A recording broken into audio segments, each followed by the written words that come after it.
Silver's Dark King Rayleigh, arguably one of the most handsome characters in all of One Piece. So, we all know how absurdly OP this man is. I mean, he's second only to the King of the Pirates, the strongest pirate of his era, and a rival to almost any top tier character in the One Piece world. Let me just say, Rayleigh is hands down one of my favorite characters of all of One Piece, and so I decided that I had to make a what if on this man and throw Naruto a bone and give this man some insane hockey.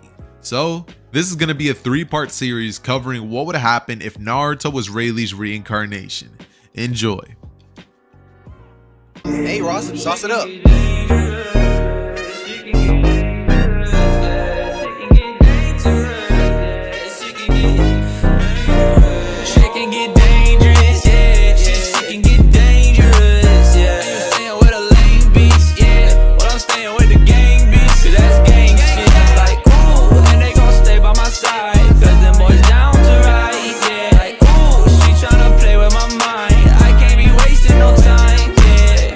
For starters, Naruto's going to be inheriting Rayleigh's killing looks and is going to be a ladies' man at some point. But for now, we cover him currently running away from a bunch of villagers who are currently chasing him out of the village on his 6th birthday. Naruto at this point has just been revealed to be the nine-tailed fox about 2 years ago, and his life has been pretty much a living hell ever since then. Naruto at this point has a backpack on, he has a ton of ramen, a little bowl, and pretty much anything that he could need to survive. He ends up running away from these villagers because they pretty much ended up going to his house and pretty much breaking his windows and trying to literally kill Naruto. He's trying his best and he's running with a sprained ankle as fast as he possibly can. These villagers at this point are just playing a sick game with him. But Naruto inevitably ends up essentially seeing this fence that says do not enter, and Naruto goes on to jump over this fence. The villagers would watch in utter happiness and confusion as Naruto enters the forest of death. Everybody watching this would think to themselves that he's a goner one way or another, and they would proceed to essentially wait there for an hour until Naruto is pretty much gone from sight. Naruto would have traveled inside of the forest of death for so long that eventually he would have ended up stumbling across this small shack that nobody was living inside of. It seemed a bit dirty seeing as it hasn't been kept up for years, but Naruto decided that this is better than nothing. So he ended up taking all of his stuff, putting it down, and when he ended up getting comfortable, he looked around and saw a strange sword. It was like a knife sword, a double-sided long sword. And when Naruto looked at it, he picked it up and noticed just how heavy it was. It was in pristine condition. It was as if a swordsman had lived here before Naruto. Naruto wasn't exactly going to dwell on this and so just decided to put the blade down and try to pretty much survive for as long as he could. A week would go by and eventually Naruto would have run out of his food supply, eventually deciding that he's now going to have to go search for water. Not only that, but he's also going to have to go search for food. So Naruto would go out and decide that he needs to use that sword to defend himself, but realize that he's far too weak to do so. So instead he ends up finding a couple of pieces of tree bark and essentially sharpening a couple pieces of wood just so that he has a little bit of a weapon. He goes into the forest and luckily there is a good supply of water nearby that's safe for him, so that's not going to be an issue. But he ends up encountering a small pig or a boar or something like that, right? When he sees this, he goes over to it to try to take it out, but he notices very quickly that a large bear came towards the direction of the pig and just tackled it and pretty much devoured it in front of him. Naruto watching this would decide that that's not happening to him, so he runs away as fast as he can as the bear just watches him run with his tail between his legs. Naruto ends up going back to that same river where he gets his water from and ends up realizing that he could probably fish for his food. He ends up essentially trying to dig through the water, trying to grab the fish with his hands, but he ends up realizing that he has a hard time. Hours and hours would pass by and eventually 3 days would go by with Naruto not eating anything, but luckily drinking something. Naruto eventually ends up realizing that if he doesn't catch a fish, he's gonna die. And in a moment of desperation, it was as if all of Naruto's senses would have pretty much went off the charts. Naruto would have immediately known where the fish was gonna move using observation haki for the first time as he stuck his hand in and grabbed the fish. From here, he held it up into the air and began cheering as loud as he possibly could. He then went on to cook the fish just like he would have in the scene where he met Hiruzen and he gave gave Hiruzen a fish. That's basically what Naruto goes on to do. And following this little scene, Naruto goes on to essentially realize that whatever had just happened had definitely saved his life. He ends up trying to replicate that same feeling for a while, but it never exactly comes back. It only comes back in moments of desperation or so, or at least that's what Naruto can suffice. After about a month of essentially just grubbing on fish, Naruto decides that he's sick of eating fish, so he wants to go kill an actual animal. He ends up encountering another small one that he decides that this is finally the time, and suddenly a bear actually ends up, or no, not a bear, but a giant snake would end up arriving and essentially curling itself around the small animal. After devouring it with one gulp, it would turn its attentions towards Naruto and begin chasing him to the point where Naruto gets backed up into a corner and essentially just screams out, "Leave me alone!" When this scream is let out, the snake would pretty much pass out, and this would lead to Naruto wondering what had just happened. He then goes on to essentially stab the snake in the head with his weapon and proceeds to essentially take it out, deciding that he doesn't want to eat snake meat because that just sounds disgusting. So he ends up going back home, where he ends up wondering to himself what these strange abilities are, asking himself if this is chakra. Maybe he's discovered chakra without training. Naruto, after realizing this, would think to himself that that's honestly, it's pretty cool. And after about another month would go by, this is finally when Hiruzen, the horrible guardian of Naruto, would finally realize that this dude is gone. Where's Naruto? Where is Naruto? He begins looking around, asking if anyone's seen him, and eventually he ends up finding out that he's in the Forest of Death. Fearing for Naruto's life, he ends up sending Kakashi into the forest to actually retrieve Naruto, who would be deep inside of a shack currently cooking one of his meals with longer hair than he would have had before. And Naruto would actually grow to like it. He decides that from now on, he's just going to let his hair grow out. And essentially what Naruto would do following this little altercation is basically go back to the village alongside Kakashi with these new powers in hand and a sword with him, as well as having a little bit of a hiding spot that he could always go to whenever he wants to train. So now that that's established, Naruto, once he's back into the village, Hiruzen would promptly apologize and tell Naruto that that will never happen again. He's made sure the villagers will never attack him again, and that if any of them do, then he'll end up pretty much punishing them accordingly. Naruto says not to worry, that being in the forest is actually a pretty good experience, and he actually got a lot stronger than he thought he would have from being there. Hiruzen ends up saying to Naruto that that's good, and from here Naruto goes on to essentially just smile, going back to his house and eventually starting the academy in about 2 years, I believe. Once he's about 8 years old, Naruto at this time would have ended up getting a lot of a better grasp over observation haki, and also would have ended up dabbling a bit into armament haki throughout the years. Also would have ended up doing a lot of push-ups and physical activity to make himself a lot stronger than he already was. Due to the fact that he is a Jinchuriki, his strength levels are already heightened. Plus the fact that now he has haki inside of him and also trains even harder than he would have in the original to actually gain more muscle mass. Plus the fact that Rayleigh is just an absolute beast when it comes to physical strength. I mean, the man literally beat up Sea Kings with his bare hands. And it's not like it was just one, it was multiple. And in case you don't know what Sea Kings are or what haki is, I'll probably forget to leave a video link down below of what haki is, but you could just look it up. It's pretty simple. Basically, observation haki lets your sensory go off the charts. You can like kind of see further into time, like a couple seconds into the future to like dodge stuff. Armament haki is like invisible black armor that like you can't actually see, but it's like theoretically there. And then we have Conqueror's haki, which is essentially like bloodlust, your will, and you can knock people out with it.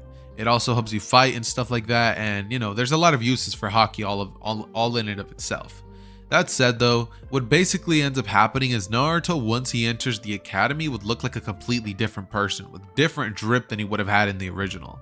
None of this orange jumpsuit or weird little goggles that he would have had in his head. And instead of being some annoying goofball, Naruto would pretty much spend his time just kind of being in the class and being that chill dude that nobody really messes with. While Naruto doesn't really talk to anybody, his being chill and just not bothering anybody would actually lead him to getting a little bit of a girl following that Naruto actually ends up enjoying.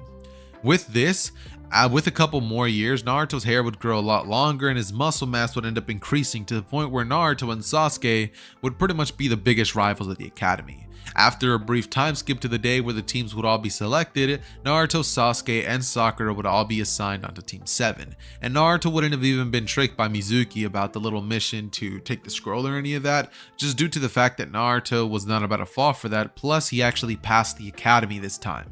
This version of Naruto is so much smarter and stronger than our canon one, it's not even funny. And at this point, he already looks like a really young version of Rayleigh, with long hair and no scar quite yet, but he will be getting one soon.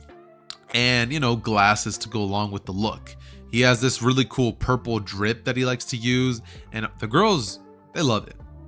Granted, the dude is young, so he's not able to really do much with his good looks or any of that, but, you know, he does his best. That said though, eventually once they're all assigned to Team 7, Sasuke would look to Naruto and not know whether he dislikes him or likes him at all, just due to the fact that he knows they're similar in their upbringing, but he doesn't like how strong Naruto is and how they're both pretty much on an equal level, or so Sasuke thinks, because Naruto has never exactly let out his full strength. Not wanting to essentially show all of his cards on the playing field, Naruto has decided to pretty much just keep an even level with Sasuke. That said, Naruto would go on to essentially leave the classroom with Sasuke in a train of thought and Sakura trying to get him out on a date. He would decline, telling her that she's annoying, and following this little situation, the very next day would come by when they would finally meet their sensei Kakashi. Naruto doesn't end up pulling off the prank because he's more of a serious person now, and he ends up pretty much just introducing himself to the team alongside Sasuke and Sakura, as well as Kakashi. Once he ends up finding out what his team exactly is all about, Kakashi ends up essentially telling all of them that tomorrow they're going to be having to meet him at the training grounds, because they are all going to be having to essentially, how do I put this? They're all going to essentially have to show him, you know, what they know and prove to him that they deserve to be ninjas. Everybody kind of begins to kind of have this understanding of, okay, so we're all just going to have to show our skills individually, and that would be the ideal premise that everyone's going by. They would all be split up, and following this little situation, the very next day they would all arrive. Naruto ends up getting there at the right time, and when Kakashi doesn't arrive, Naruto just sits down by a tree, puts his hand over his knee, and, you know, his hair's just blowing in the wind. Sakura looks at Naruto after, you know, Sasuke rejects her, and when she takes a good look at Naruto and finally lets it all in, she thinks, wow, Naruto's like even cuter than Sasuke. But then she's like, no, I can't do that to Sasuke. Sasuke's mine. That's as for Ino Pig, she can have him. And then from here, Naruto just passes out and she just is looking at him. She's like, wow, it looks pretty good. But Sasuke notices this and actually gets kind of jealous due to the fact that, you know, even though he doesn't like Sakura, he doesn't like the fact that Naruto's stealing his girls. So essentially, Sasuke ends up looking at Sakura and talking to her a little bit. So she immediately comes back to Sasuke and she's wrapped around his finger. That said though, a couple hours would pass on and eventually Kakashi sensei would arrive to the training grounds to tell you all about not a sponsor, but something that I really just want to tell you guys all about. Now, recently, there's probably going to be some images up on screen, so I would probably click onto the video for this specific part. But recently, I went onto TikTok, and as anybody else does, I've been getting a lot of targeted anime ads, like a lot of anime clothing ads. I ended up once upon a time, you know, pretty much wandering across this ad of this company by the name of Some Slight Clothing, and let me tell you, I immediately fell in love. Bro, I have literally spent over $200 worth of money on their website just because of how good their stuff is. They're not even sponsoring me. I don't even have an affiliate link. So all I can tell you guys is I'll probably put the link to the website down below in the pinned comment. But seriously, get yourself some sick anime shorts. They have the Tanjiro print, Inosuke print. No, not Inosuke, but Zenitsu. They have the Gyu's Hashira print. They have the most fire, and let me tell you, fire Doflamingo print shorts. I will put the picture up on screen. Like, I'm literally wearing them right now as we speak. And they have like Luffy print. They have the Tanjiro like blue with the cloud print. It's so sick. I literally gifted those to my dad. But if you guys want to check out their website, I'll leave a link down below and you guys can go check out their shorts and see what all the hype's about. I recommend going true to size. And with that little tangent out of the way, let's get back into the video. So yeah, let's get back into the video. What was I doing again? Oh yeah. Kakashi goes on to explain the purpose of the bell test to the squad. After hearing this, the team would basically all be in agreement that they're going to try to do their best to essentially show off that they can do it.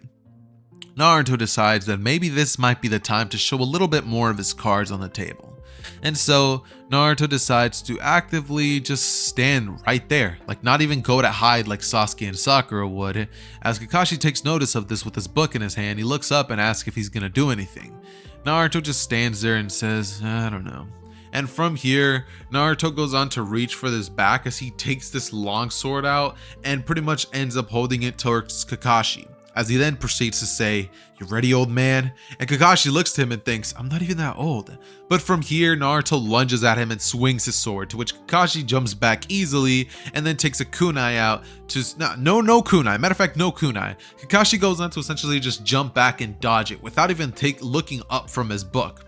Which leads Naruto to think, oh, so I can let out just a little bit more power, I guess. He finally ends up getting a little bit more serious and rushing him with this a higher amount of speed that Sasuke had never seen before, and a speed that Sasuke can't even move at. And this would cause Kakashi to actually have to put his book away and actually actively engage in fighting against Naruto with his kunai. He ends up doing so, and they engage in a pretty badass battle, in which Naruto uses his observation haki to pretty much read Kakashi like a book.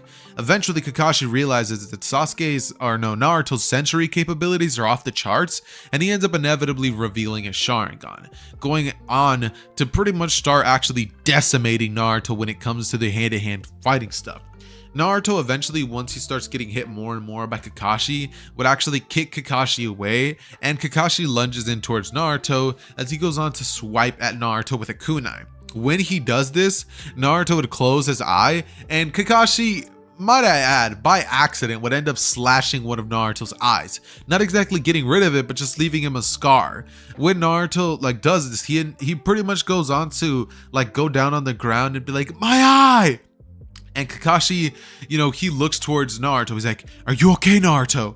But Naruto would simply smile as with both eyes open, he goes on to grab both bells and then kick Kakashi away and say, "That was for my eye." As Kakashi rolls off the dirt and ends up pretty much revealing that he had his bells stolen.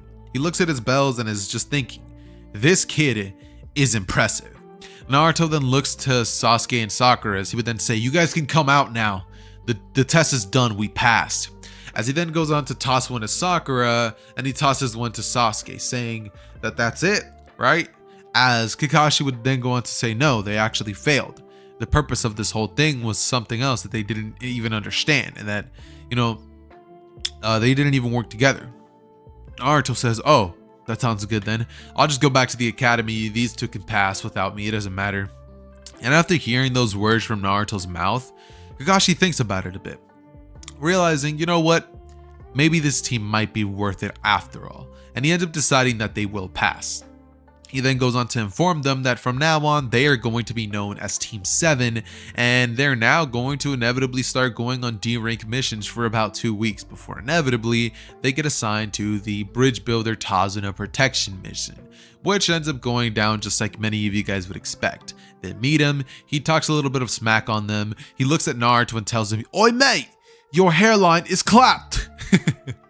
Oh my god, that's funny. No, but seriously, he then goes on to basically roast Naruto or whatever, roast Sakura the most of all, and then eventually the Team 7 would end up meeting him by the bridge, going off on their journey, only to end up encountering the two demon brothers pretty early on into the journey, realizing that more than just a couple of bandits are actually going to be encountered during this mission. Kakashi actually ends up questioning Tazuna, asking him what exactly the true nature of this mission is. And Tazuna would end up inevitably having to tell Kakashi because he was pretty much discovered. As soon as the two demon brothers rushed him, Kakashi knew something was up. And what inevitably happened during that small encounter is when the demon brothers pretty much took out Kakashi, quote unquote, Naruto simply took out his blade and inevitably rushed at one of them, only to slice him right on the chest, and then pretty much using his observation haki, noticed that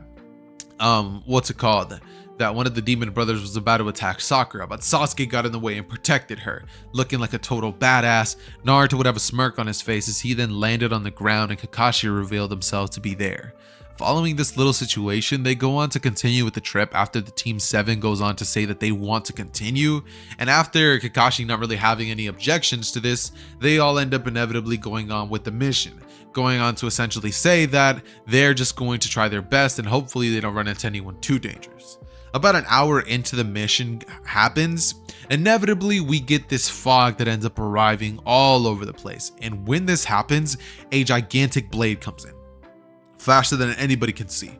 And before even Kakashi could sense this blade, Naruto would go on to say, "Everybody dodge!" Or no, not dodge, but duck! As everybody does so, and the blade would end up pretty much getting cut into like a piece of wood, as Zabuza reveals himself and says, "Kakashi Hatake, I always knew I'd run into you someday." Kakashi goes on to say, "Zabuza Momoichi, it's not exactly pleasant to be meeting you here."